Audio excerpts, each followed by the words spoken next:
भारत रत्न देश का सर्वोच्च सम्मान है और इस सम्मान को देने के लिए आधार पहले से ही तय है। पनोरमा ग्रुप, जो सोचता है वो करता है, आपके अपने सपनों का आशियाना।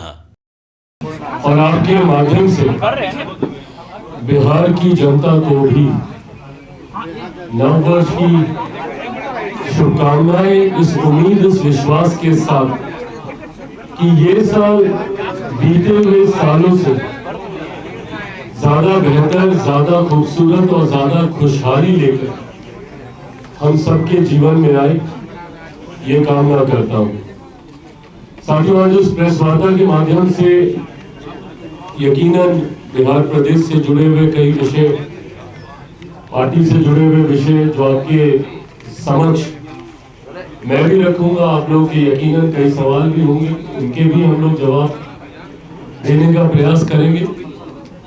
पर इन तमाम बातों से पूर्व एक राष्ट्रीय मुद्दा जिसके बारे में मैं आप सबके समक्ष अपनी बातों को, अपनी तरफ से, अपनी पार्टी की तरफ से अपनी बातों को रखना चाहता हूं, क्योंकि विपक्ष ने पिछले कुछ सालों में, कांग्रेस, राजद जैसी पार्टियों ने पिछले कुछ सालों से झूठ बोलकर और लोगों को भ्रमित कर कर डराने की राजनीति की एक नई परंपरा शुरू की है। जितने भी विषय सरकार के द्वारा उठाए गए या फैसले लिए गए या नीतिगत विषयों पे जब जब सरकार ने अपनी बातों को रखने का काम किया,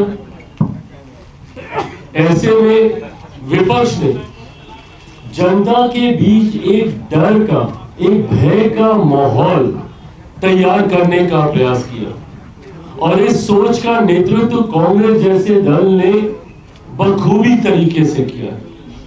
शुरू से लेकर अभी तक अलग अलग समय पर लिए गए फैसले, भले वो एनआरसी की बात हो, सीए की बात हो या फिर एसआईआर जैसा विषय हो, तमाम इन विषयों को लेकर विपक्ष ने जनता को भ्रमित करने का काम किया।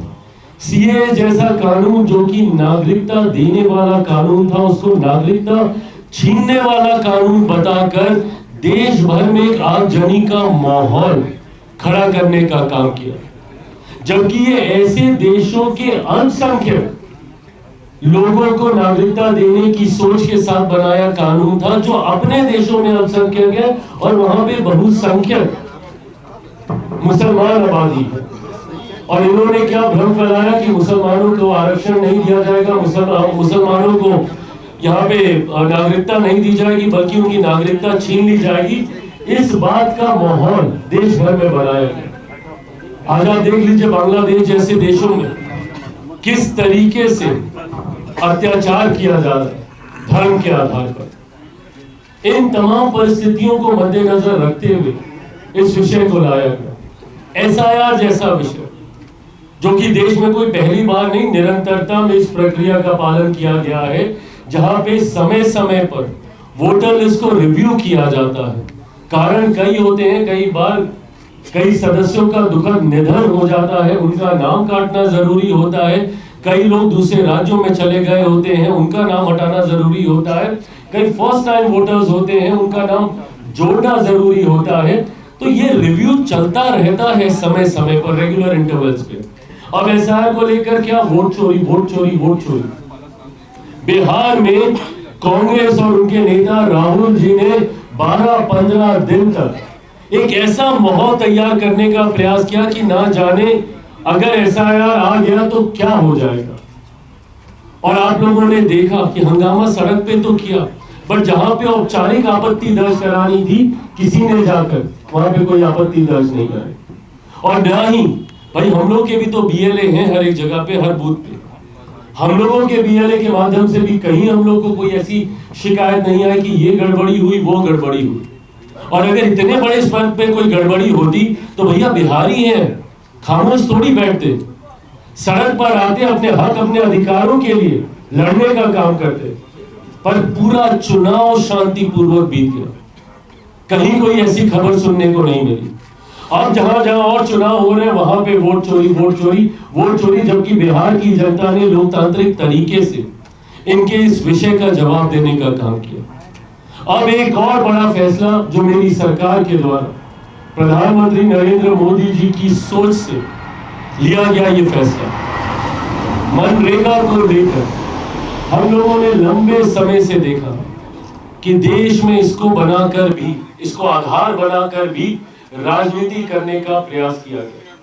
मनरेगा को लेकर कांग्रेस ने बड़े बड़े दावे, बड़े बड़े वादे और एक ऐतिहासिक सोच वाला ऐतिहासिक फैसला बताकर हमारे देश के लोगों को मिट्टी खोदने के काम में लगाकर रखने का काम किया। और बीते सालों के साथ मनरेगा सिर्फ भ्रष्टाचार का अड्डा बन के रह गया। और हर वो व्यक्ति जो मनरेगा से जुड़ा हुआ है वो इन बातों से सहमत होगा कि किस तरीके से मनरेगा में भ्रष्टाचार किया जाता है, किस तरीके से हस्ताक्षर करा लिए जाते हैं, बिचौलिए पैसे ले जाते हैं, या सिर्फ हस्ताक्षर करके बिना कोई काम किए हुए पैसों की निकासी कर ली जाती है, सिर्फ और सिर्फ करप्शन। साल दर साल बीतते गए, इस व्यवस्था का लाभ किसी परिवार को मिला हो, किसी गरीब मजदूर को मिला हो, यह अनुभव हम लोग को ना के बराबर हुआ। पर हाँ, जो लोग इस व्यवस्था के साथ जुड़े हुए थे उन्होंने अपने बड़े घर, गाड़ियां, बंगले सब बनाने का काम किया। और आज जब इस भ्रष्टाचार के अड्डे के ऊपर केंद्र सरकार के द्वारा प्रहार किया गया है, तो मैं कांग्रेस की तकलीफ को भी भली भांति समझ पा रहा हूं, क्योंकि ये उनकी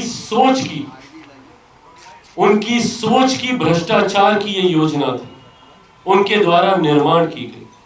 अब इसमें जितने लूप होल्स थे, जब हम लोगों ने उसको टाइटन अप करने का काम किया, जब उन लूप होल्स को हम लोगों ने कसने का काम किया, तो आज इनकी दुखती रग पे हाथ पड़ा है और ये इनकी तिलमिलाहट का कारण बना है।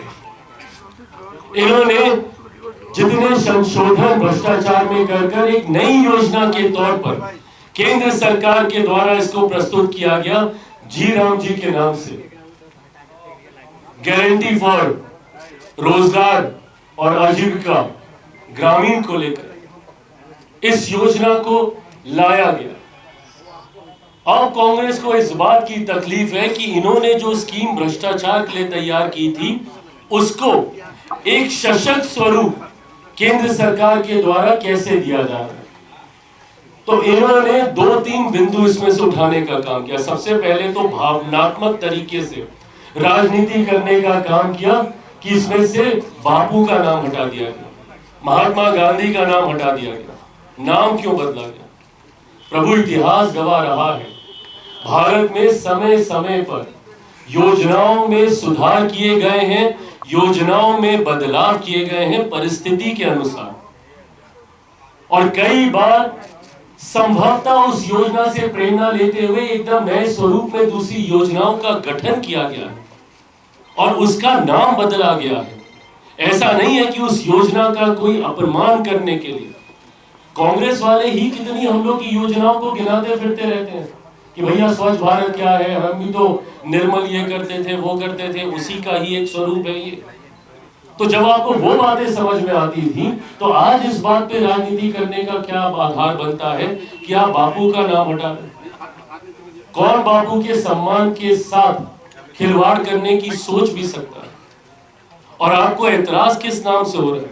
इसके खैर कई कारण हैं। राम से आपको एतराज रहा है, इस बात का प्रमाण देने की किसी को जरूरत नहीं। कांग्रेस की सोच राम, सनातन, इन सब को लेकर क्या रही है, ये किसी से छुपा नहीं है। राम मंदिर का निर्माण, उसमें इनका बहिष्कार, ये तमाम चीजें दिखाता कि कांग्रेस को इस नाम से एतराज रहा है। पर कैसे बोले किस बात से हमको एतराज है, इस नाम से हमको एतराज है, तो उसका आधार क्या बनाया गया कि भाई बापू का नाम आपने बदल दिया। बापू के सबसे प्रिय नामों में से एक राम जी का नाम था।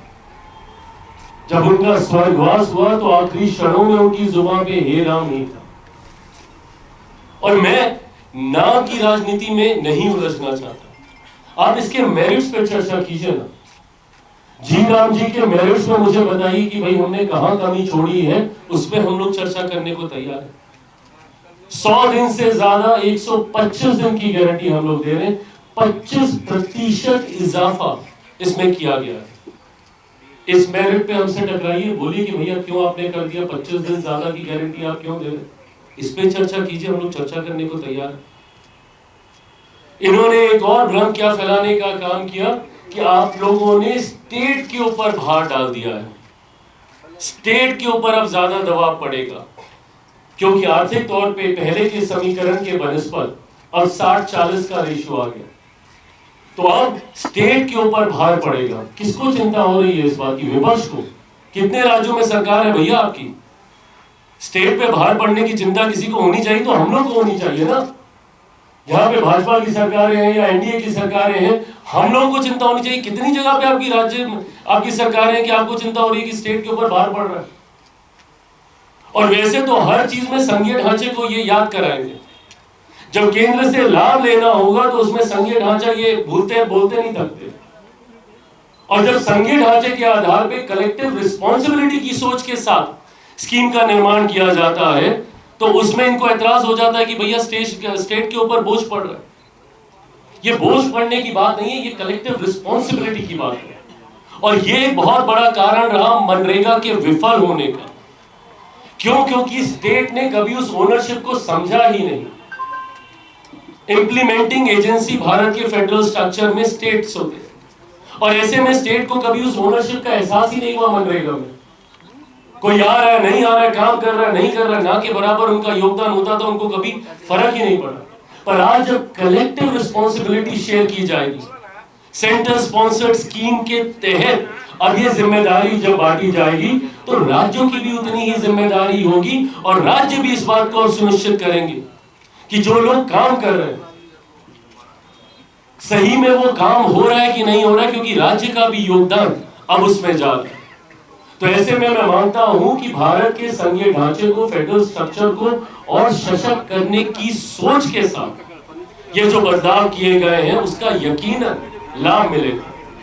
प्रैक्टिकल तौर पर भी देखिए, इससे पहले से मिट्टी खोदने के काम में लगाया जाता था, आज इंफ्रास्ट्रक्चर डेवलपमेंट के प्रोजेक्ट्स अंडरटेक किए जाएंगे, रूरल एरिया के डेवलपमेंटल प्रोजेक्ट्स इसके तहत लिए जाएंगे, इंफ्रास्ट्रक्चर का व्यवस्था का निर्माण इसके माध्यम से किया जाएगा।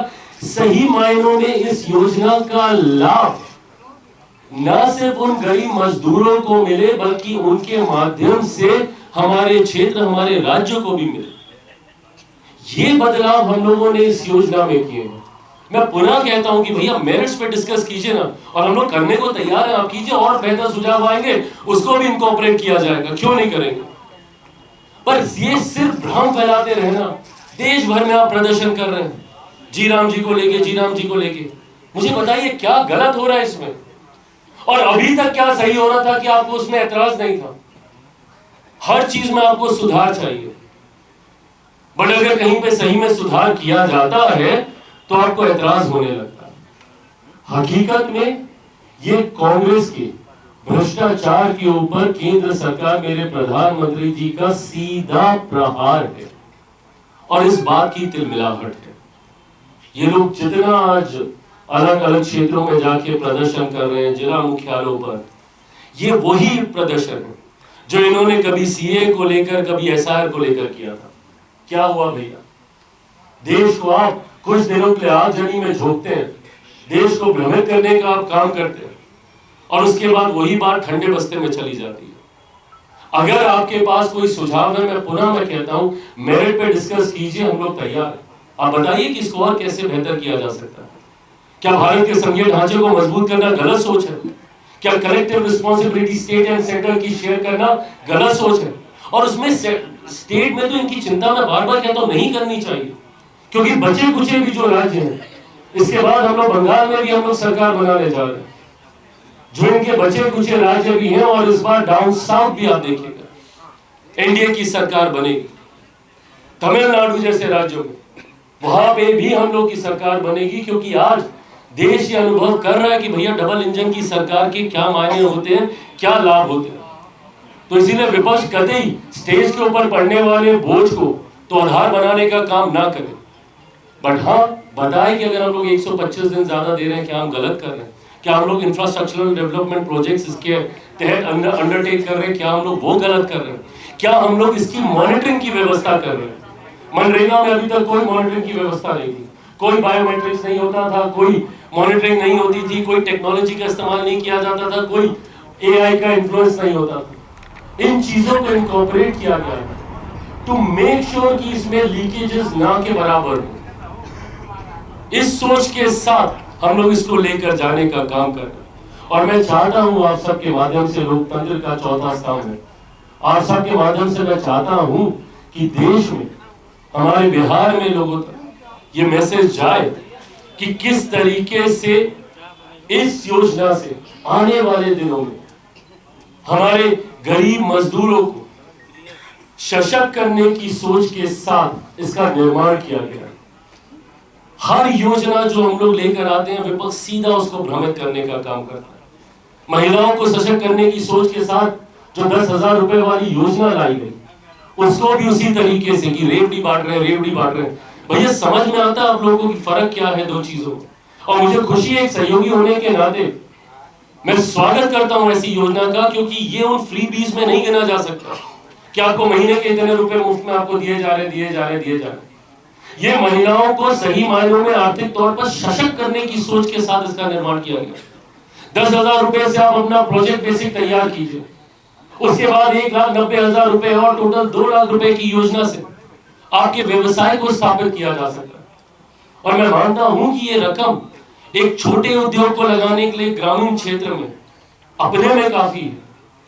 मेरे खुद के मंत्रालय में पीएमएफएमई की योजना इसी सोच के साथ, जिसका लाभ देश की एक बड़ी आबादी को हुआ, और सबसे ज्यादा बेस्ट परफॉर्मेंस स्टेट उसमें बिहार रहा इस साल हम लोग का, जहां पे पीएमएफएमई ने बेस्ट परफॉर्म किया, जहां पे छोटे उद्योग लगा के गांव देहात में रह रहे महिला पुरुष अपने आप को उद्यमी बना के जॉब सीकर से जॉब गिवर्स की भूमिका में आते हैं। 2-4 लोगों को अपने नीचे रोजगार देने की क्षमता वो तैयार करते हैं। ऐसे ही इस योजना के तहत 10,000 और 1,90,000 से जब महिलाएं अपने पांव पर खड़ी होंगी तो पूरे परिवार को साथ लेकर खड़ी होंगी। इन योजनाओं का ये लोग विरोध करते हैं। और सवाल वही कि भैया आपको भी तो पूरा समय दिया गया था ना, उस वक्त आप कर लेते। 2000 का पूरा दशक यूपीए सरकार कांग्रेस के नेतृत्व में ही थी, सुधार कर लेते इन योजनाओं। और इतिहास गवाह रहा है कि समय समय पर योजनाओं को बदला जाता है, परिवर्तन किया जाता है, संशोधन किए जाते हैं। पर ऐसे में इस विषय को लेकर भ्रम फैलाना, मैं मानता हूं ये कतई उचित नहीं है। कांग्रेस ने सिर्फ झूठ बोलकर, डराकर लोगों को अपने पक्ष में करने की एक परंपरा की शुरुआत कर रखी है। इनको पता है कि इनकी काबिलियत के आधार पर ये लोग कभी वापस सत्ता में नहीं आ सकते। तो ये चाहते हैं कि लोगों में डर भय का माहौल सांप्रदायिकता के आधार पर हो, लोगों को भ्रमित करने के आधार पर हो, बनाकर कैसे उनको अपने पक्ष में किया जा सके। पर बिहार की जनता ने जिस तरीके से विपक्ष को नकारने का काम किया, आने वाले दिनों में जिन जिन राज्यों में चुनाव है, असम में हो, बंगाल में हो, मैं मानता हूं कि वहां पर भी जहां असम में हम लोग वापस आएंगे तो वहीं एक लंबे समय के बाद बंगाल में भी एक डबल इंजन की सरकार प्रधानमंत्री नरेंद्र मोदी जी की सोच वाली एनडीए की सरकार बनेगी, यह विश्वास है। मेरी पार्टी लोक जनशक्ति पार्टी रामविलास भी अपनी भूमिका को इन राज्यों में निभाने के लिए पूरी तरीके से कमर कस चुकी है। हमारे खगड़िया से सांसद राजेश वर्मा जी को प्रभारी की जिम्मेदारी देकर पिछले 3 दिन से उनका प्रवास वहीं पर चल रहा है, जहां संगठन को कैसे और मजबूत किया जा सके और कार्यकर्ताओं के सुझावों को एकत्रित किया जा सके, ताकि उसके बाद लोक जनशक्ति पार्टी रामविलास का केंद्रीय संसदीय बोर्ड चुनाव की दृष्टि से बंगाल में हम लोग की क्या भूमिका रहेगी इस पर अंतिम फैसला ले सके। इन तमाम विषयों को कि हम लोग जानकारी इकट्ठी कर रहे हैं, पर मैं ये मानता हूँ कि इन योजनाओं का असर है कि आज देश में केंद्र की सरकार और एनडीए का गठबंधन हर बीतते दिन के साथ मजबूत होता जा रहा है, और ज्यादा लोकप्रिय होता जा रहा है और इसका लाभ बाकी राज्यों में भी हम लोग को मिलेगा। विपक्ष भले कितना भी भ्रम फैला ले, मैं ये मानता हूं कि जिस तरीके से एसआईआर पर भ्रम फैलाकर इन लोगों ने हमें बिहार जीतने में मदद की, उसी तरीके से अब जी राम जी का विरोध कर ये हम लोग को बंगाल जीतने में भी हम लोगों की ही मदद करेंगे। सेल्फ गोल करने के लिए कांग्रेस, उनके सहयोगी, उनके नेता जाने जाते हैं, तो यकीनन इसका लाभ भी हम लोगों को मिलेगा।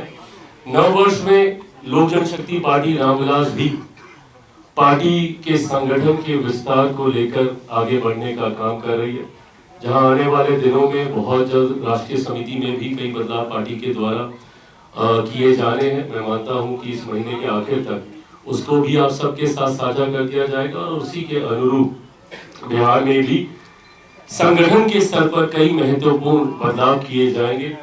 ऐसे में नई जिम्मेदारियां पार्टी के कई नेताओं को दी जाएंगी। पार्टी आज एक मजबूत स्तर पर पहुंची है। हमारे विधायकों की एक अहम भूमिका है, हमारे मंत्रियों की एक अहम भूमिका है, जहां संजय सिंह जी, संजय पासवान जी बिहार कैबिनेट में मजबूती से लोक जनशक्ति पार्टी रामविलास का पक्ष रखने का काम कर रहे हैं। इससे पहले जब भी आप लोगों के कोई तीखे सवाल आते थे तो मेरे पास जवाब होता था कि मैं सरकार का समर्थन कर रहा हूं, मैं सरकार का हिस्सा नहीं।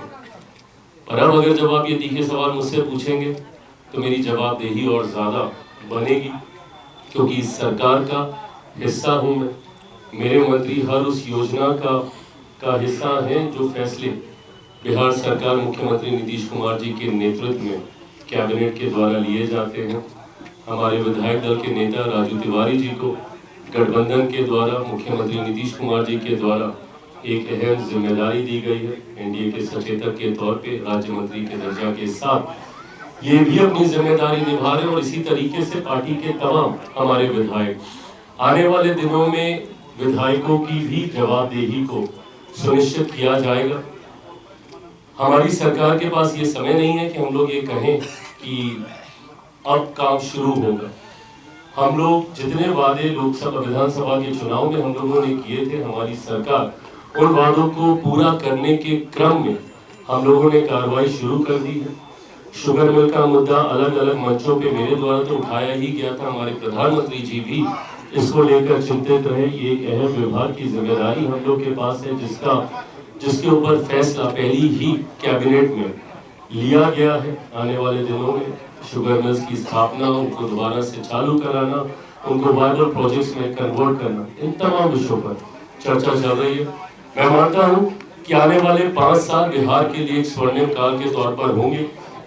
इन 5 सालों में डबल इंजन की सरकार का लाभ मेरे प्रदेश को मिलेगा और 5 सालों के बाद जब पुनः हम लोग चुनाव में जाएंगे तो इस चुनाव में किए गए हर एक वादे को पूरा करते हुए पूरी जवाबदेही के साथ हम लोग चुनाव में जाएंगे।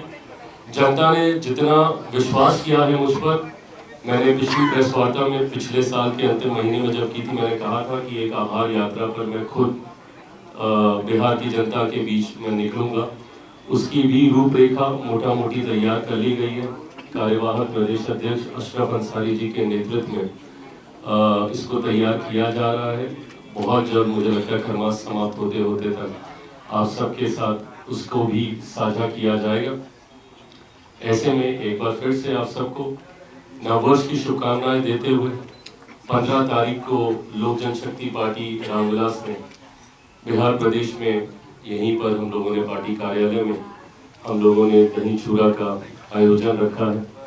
आज मेरी मुख्यमंत्री नीतीश कुमार जी से भी मुलाकात हुई, जहां उनको नववर्ष की शुभकामनाएं देने के साथ साथ दही चूड़ा के भोज के लिए भी उनको आमंत्रित किया गया है। एनडीए के तमाम साथियों को इसका निमंत्रण दिया है।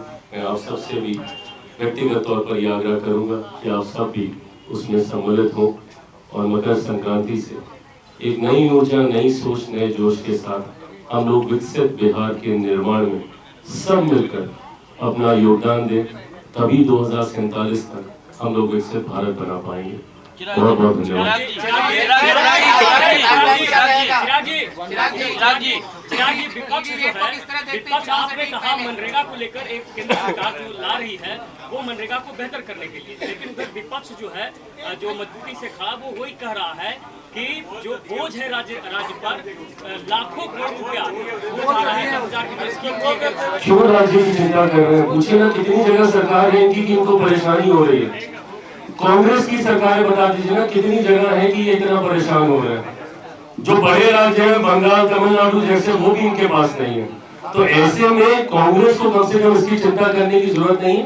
ये कलेक्टिव रिस्पॉन्सिबिलिटी है जो आपकी जवाबदेही को, आपकी अकाउंटेबिलिटी को बढ़ाने का काम करता है, जिससे हर योजना को अभी तक लाभ ही मिला है। जो हम लोग का अनुभव रहा है, हर योजना को कलेक्टिव रिस्पॉन्सिबिलिटी में लाभ मिला है। नामकरण करने से भ्रष्टाचार कैसे खत्म होगा? हाँ, विपक्ष पूछ रही है कि नामकरण करने से भ्रष्टाचार कैसे? नामकरण हम लोगों ने किया ही नहीं। यही तो मेरा विषय है भैया कि आप इसको नाम पर ही उलझा के रख रहे हैं। मैं तो बोल रहा हूँ कि मेरिट पे चर्चा कीजिए ना सर, वो ये कह रहे हैं मेरिट पे चर्चा कीजिए। जब मैं बोलता हूँ कि हम लोगों ने 100 से 125 डेज का हम लोगों ने जिक्र किया, जब हम लोगों ने इसमें मॉनिटरिंग की, हम लोगों ने जवाबदेही हम लोगों ने तय की, जब हम लोगों ने निगरानी की व्यवस्था की टेक्नोलॉजी के माध्यम से, जब हम लोगों ने राज्य को जिम्मेदारी दी, और क्योंकि अब राज्य की भी सक्रिय इन्वॉल्वमेंट होगी आर्थिक तौर पर भी, तो ऐसे में उनकी रिस्पॉन्सिबिलिटी भी बढ़ेगी। और मैं तो बोल रहा हूँ इसके बाद भी उनके कोई स्पेसिफिक काउंटर है, आप बात करिए उस विषय पर ये लोग सिर्फ नामकरण पर ही उलझा कर भ्रमित कर रहे हैं, ये गलत है। बंगाल चुनाव को लेकर क्या आपने बुलाया है? मीटिंग करने वाले हैं, क्या फैसला होना है आपका? कुछ बोलिए। नहीं देखिए, एक तो पहली बात तो नववर्ष में ये मेरी जिम्मेदारी बनती है पार्टी का राष्ट्रीय अध्यक्ष होने के नाते कि मैं तमाम अपने विधायकों के साथ बैठकर न सिर्फ नववर्ष की शुभकामनाएं बल्कि आने वाला साल, अब ये महत्वपूर्ण समय है। ऐसे में मेरे विधायकों की जिम्मेदारी उनके क्षेत्र के लोगों के प्रति, मेरे पार्टी के प्रति, पार्टी के संगठन के प्रति, ये तमाम विषय हैं जिसको लेकर अब मुझे लगता है चीजों को स्ट्रीमलाइन करना जरूरी है। प्रदेश कार्यालय में विधायकों की क्या भूमिका, क्षेत्र में क्या भूमिका, सदन के भीतर क्या भूमिका। आज जब लोक जनशक्ति पार्टी रामविलास एक सशक्त आवाज बना है पहली बार बिहार विधानसभा में, इससे पहले 2005 में ये परिस्थिति आई थी पर विधानसभा तक नहीं पहुंच पाए थे मेरे विधायक। तो ऐसे में जब वो वहां तक पहुंचे हैं तो पार्टी के विषयों को कैसे रखना है, किन किन विषयों पर कैसे चर्चा में भागीदारी देनी है, इन तमाम विषयों को लेकर आज थोड़ी विस्तृत चर्चा।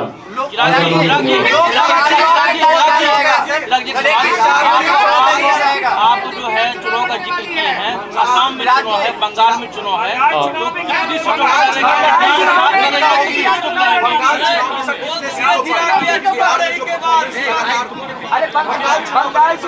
बंगाल चुनाव के बारे में, बंगाल और असम दोनों चुनाव को लेकर जैसा मैंने कहा कि लोक जनशक्ति पार्टी रामविलास अपने संगठन को मजबूत कर पहली बात तो ये सुनिश्चित करेगी कि सरकार असम में तो हम लोग वापस आए ही आए, बल्कि बंगाल में भी इस बार एनडीए की, मेरे प्रधानमंत्री नरेंद्र मोदी जी की सोच वाली सरकार वहां पर बने।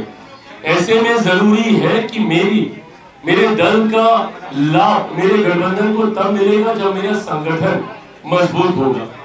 तो ऐसे में पूरी मुस्तैदी के साथ कई बड़े फैसले लिए गए, प्रदेश अध्यक्ष नए नियुक्त किए गए हैं बंगाल में। पर मैं जानता हूं कि मैं जितनी बातें बोल रहा हूं उसमें आपका कोई इंटरेस्ट नहीं होगा।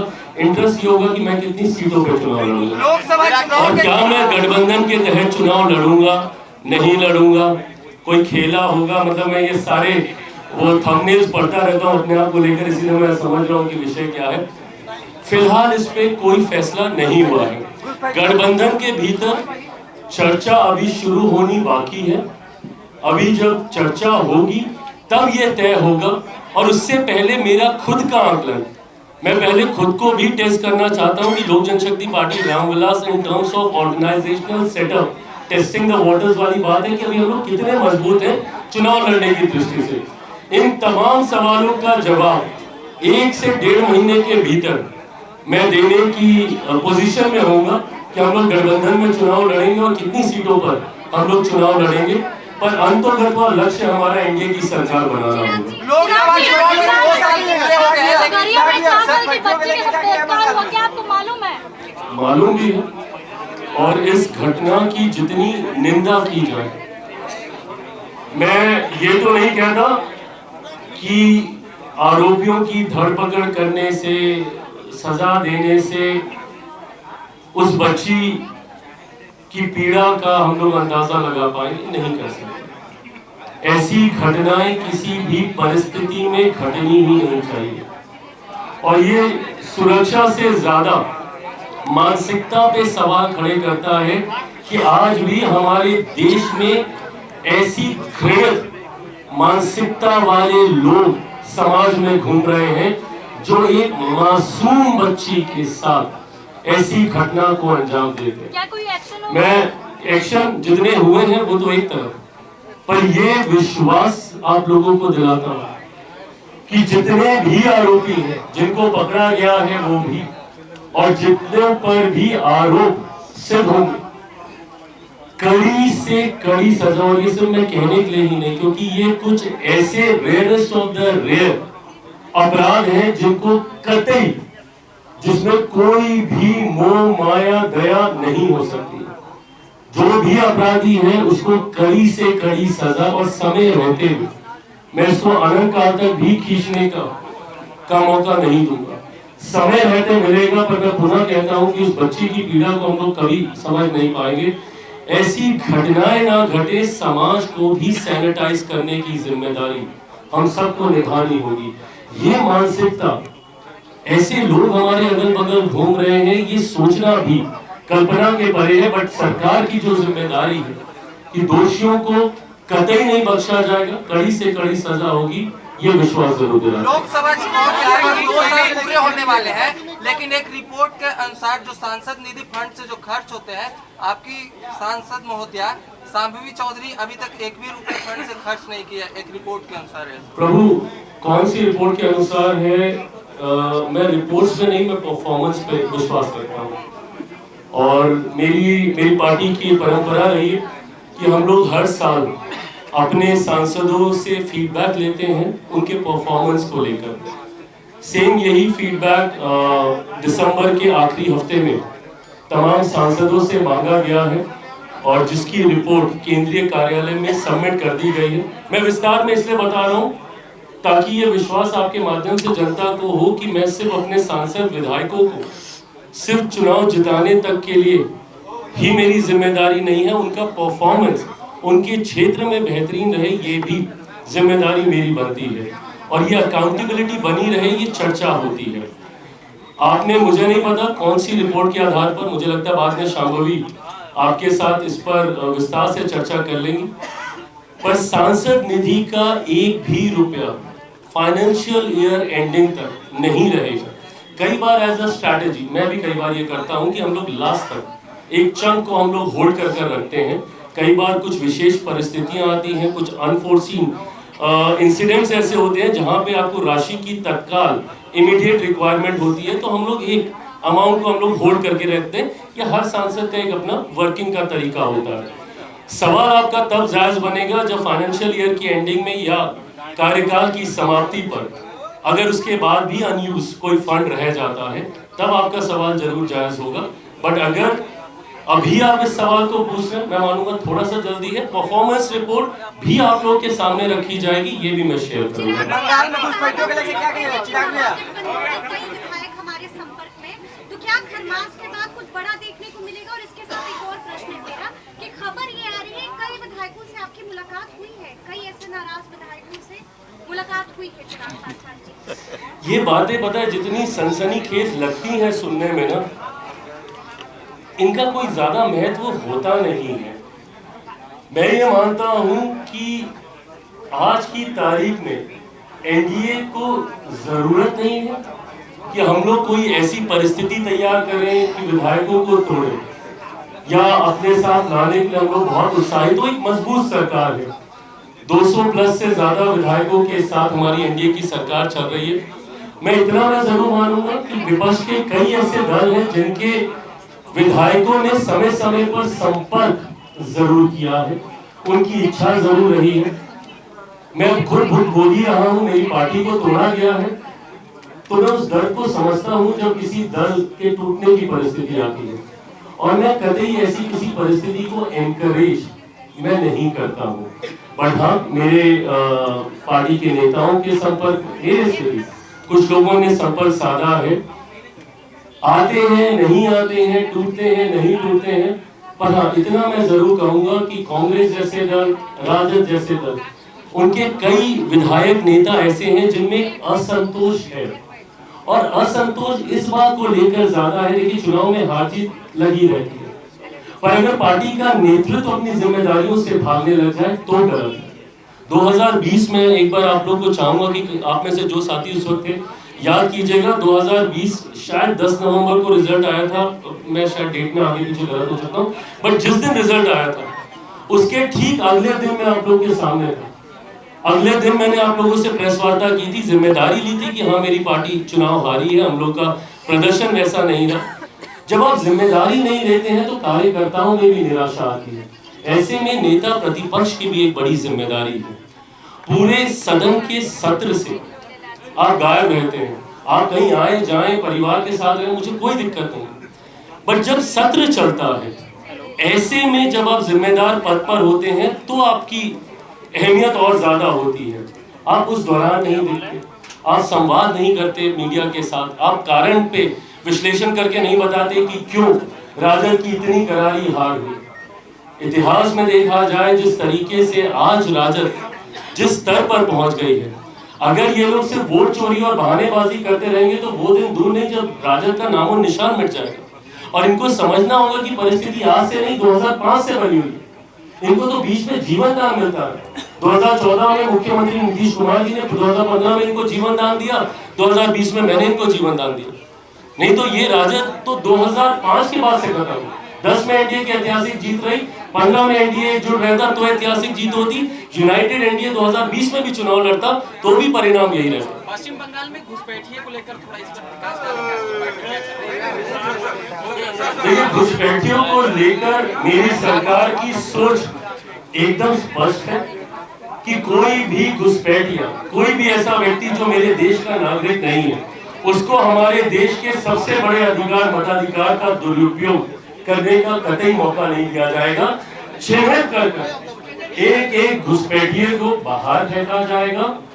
एट द सेम टाइम ये भी सुनिश्चित किया जाएगा कि मेरे देश के किसी भी नागरिक के ऊपर, भले वो किसी भी जाति, किसी भी धर्म, किसी भी समुदाय से आता हो, उसके ऊपर भी कोई आंच नहीं आएगी, ये भी विश्वास है। आपके विभाग के द्वारा बिहार के डेवलपमेंट के लिए क्या कुछ किए जा रहे हैं, क्योंकि आपको भाई मेरे विभाग का अगर आप जिक्र करें तो लगभग पिछले 1.25 साल में खाद्य प्रसंस्करण उद्योग विभाग के माध्यम से हम लोगों ने अलग अलग कार्यक्रम कराकर बिहार में निवेश लाने का कार्य किया।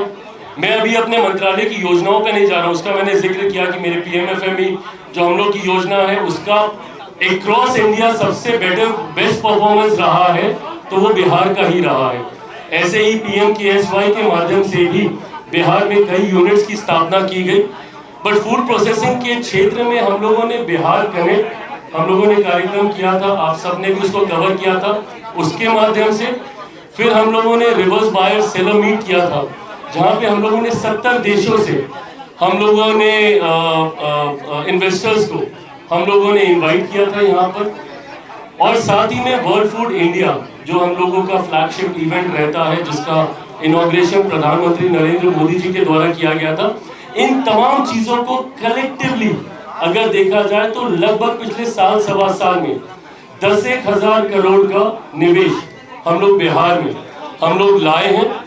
अलग अलग क्षेत्रों में इस निवेश के माध्यम से उद्योगों की स्थापना की जा रही है। विस्तृत डिटेल भी बहुत जल्द मैं आप सबके साथ लिखित रूप में साझा कर दूंगा। साथ ही में जो एक सबसे बड़ी योजना मेरे विभाग की है, मेरे पिता जिस विभाग में गए उन्होंने इस बात को सुनिश्चित किया कि उनके उस मंत्रालय का जो सबसे बड़ी योजना है उसको कैसे हम लोग बिहार लेकर आए। ऐसे में खाद्य प्रसंस्करण में निफ्टम जो कि एक INI राष्ट्रीय मान्यता प्राप्त इंस्टीट्यूट है, और अभी तक मात्र देश में 2 निफ्टम है, कुंडली हरियाणा में है और दूसरा तांजावुर तमिलनाडु में है। पिछले बजट में वित्त मंत्री निर्मला सीतारमण जी के द्वारा बजट में इस बात की औपचारिक घोषणा की गई थी कि तीसरा निफ्टम बिहार को मिलने जा रहा है।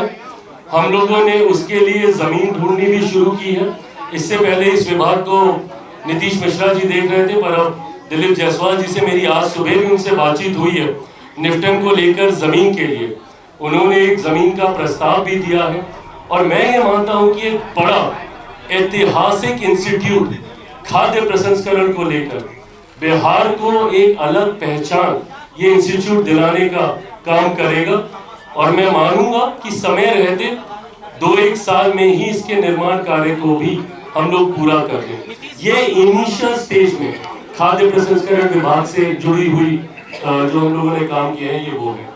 चिराग जी, एक इम्पोर्टेंट सवाल है। वो यहाँ पर जितना भी एथेनॉल प्लांट लगा है बिहार में, उसका सप्लाई जो है घटा दिया गया, 50% सप्लाई हो रहा है। ऐसे में क्या है, आप मुजफ्फरपुर में दिखवा लीजिए, अन्य जगह भी बंद हो गया है। 1 महीना चलता है, बंद हो जाता है। इसके लिए कुछ और इसके लिए काफी लोग चिंतित हैं। हमारी सांसद यहीं बैठी हैं। ऐसी चिंताएं हम लोगों के संज्ञान में आई हैं और इसको औपचारिक तौर पर भी, और ये मेरे माध्यम से ही नहीं, बिहार सरकार के माध्यम से भी इसको केंद्र के समक्ष रखा गया है। ये एक ऐसा नीतिगत फैसला है जिसमें देश भर के राज्यों को मद्देनजर रखते हुए ये फैसला लिया जाना है। केंद्र के पास गंभीरता से इसके ऊपर विचार किया जा रहा है। मैं मानता हूं कि इस उद्योग से जुड़े हुए जितने बिहारवासी हैं वो फिलहाल एक अनिश्चितता के दौर से गुजर रहे हैं। एक सेंस ऑफ अनसर्टेनिटी उनको प्रभावित कर रही है, पर मैं मानता हूं कि जल्द कोई ना कोई रास्ता इसको लेकर निकलेगा। बिहार सरकार भी लगातार, सम्राट जी भी लगातार केंद्र के संपर्क में है और हम लोग भी इसको लेकर चर्चा कर रहे हैं। जरूर इस पे कोई ना कोई निष्कर्ष निकलेगा। बंद नहीं होगा ना। देखिए, हम लोग बंद किए हुए मिलों को खोलने की सोच के साथ आगे बढ़ रहे हैं। ऐसे में जो व्यवस्था चल रही है वो बंद ना हो, ये हम लोग की सबसे बड़ी प्राथमिकता होगी। प्रभु देखिए, अब मैं आराम से बैठा हूँ, पर मैं चाहता हूँ आप लोग खुद ही बोल दें कि भैया अब हो गया, अब तो